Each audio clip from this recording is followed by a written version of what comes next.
This is, of course, a long answer, but to make it short, the Quran, as we know, is protected from the beginning to the end. And the Sunnah of the Prophet ﷺ is also protected. But the way it's protected is different than the way of the Quran is protected. The Quran is mutawatir in a level that no doubt about it. It's in the hearts of the people, thousands and thousands from one generation to the other. But from the Sunnah of the Prophet ﷺ is his speech, his actions, the things that he approved of ﷺ. So some of it was recorded at the time of the Prophet ﷺ, and the Prophet ﷺ, when Amr ibn al-As, the people told him, why you're writing everything from the Prophet ﷺ, and he's a human being.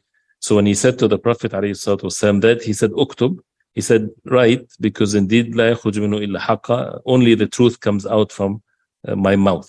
So they used to write the statements of the Prophet ﷺ and so on.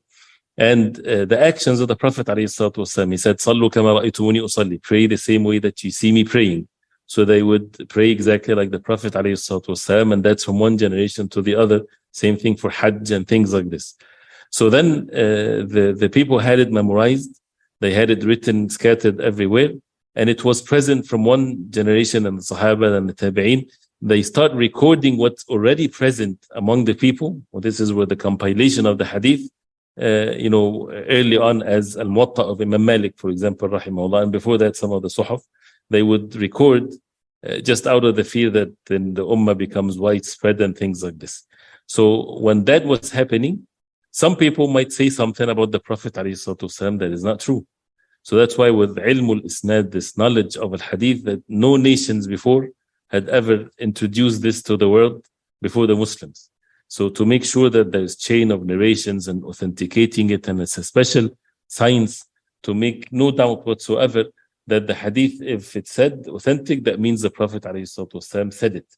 And the extreme way of authenticating a hadith that people do not do in this life normally with anything that is people don't have any doubt with. Like, for example, if people quote Socrates or Shakespeare or whatever there is, or even the Bible that is present nowadays and things like this, if it's applied by the rules of the hadith, all of that will be fabricated. That even does not even count to be even in the weak category of hadith. So they put very strict rules, like, for example, the most authentic books, Bukhari and Muslim, very strict rules. And we talked about that before, but the history of it, how it's done, and even some of the rules, if we study ilm mustalah al-hadith, for example, and how the ulama, they talk about the sanad, the chain of narrations, and the matn, the statement itself, and what are the things, the criteria to make it authentic when it comes to every single person in the chain of narration. He has to have two things there. Then the religion, he's such a righteous person as known to the people, never known to commit a sin openly, never known to break even the khawarim al-muru'ah, the things that breaks the dignity of a person, like eating in the street, for example. And there are people of righteousness known to be ai-imma, ulama, and so on. And this is not enough for them to narrate a hadith or to accept the hadith from them. They have to also have the dabt. That means they are very strong in their memorization. And the dabt is two types, whether it's dabtul kitab, they have books, they have the hadith is given to them written, or from memory. So if someone known to be just made a mistake one time, then he is not to be taken his hadith anymore. So, and if someone, he would narrate the hadith from his books, this is something of a level of authenticity. So every person in the chain of narration, and then to prove that every person met the other person that narrated the hadith from him, and the all ai-imma, righteousness and ilm. So that's why the hadith goes through so much of authentication of the hadith, so that no doubt about it whatsoever. The weak hadith, some people, they fabricated stuff, they say stuff, but it was all silly for the people of knowledge, because it's so easy to get them, very clear that this is weak, this is fabricated, and they have even levels of that. And they compiled all of the lies and all of the weak narrations and all of it in also volumes of books. They put so much effort and spending their life collecting even these lies and these weak things and so on, so that nobody would later on invent anything, because it's already done. Even if someone tried to say something now, we already got that compiled.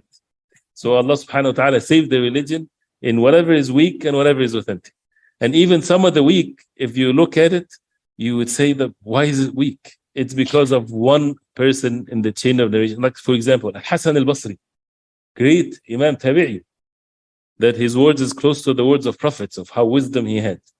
And his hadith is not to be accepted because he would not say who the Sahabi that he narrated from. So his hadith mursal. Mursal is when the Tabi'i says, Qala Rasulullah sallallahu alaihi wasallam. He cannot say that. He has to say who's the companion that he said that. So that's why it's his words. And mashallah, beautiful words. But not to take it as a hadith of the Prophet ﷺ, unless he says, Qala, the Sahabi, his name is mentioned, and the hadith of the Prophet ﷺ said. So that strict ways that the ulama, Allah made them in such a way to protect this wahy from Allah. And the thing is, there is no like of this in any place on the earth in the history of mankind. There's no like of it, which is by itself is a miraculous thing by itself.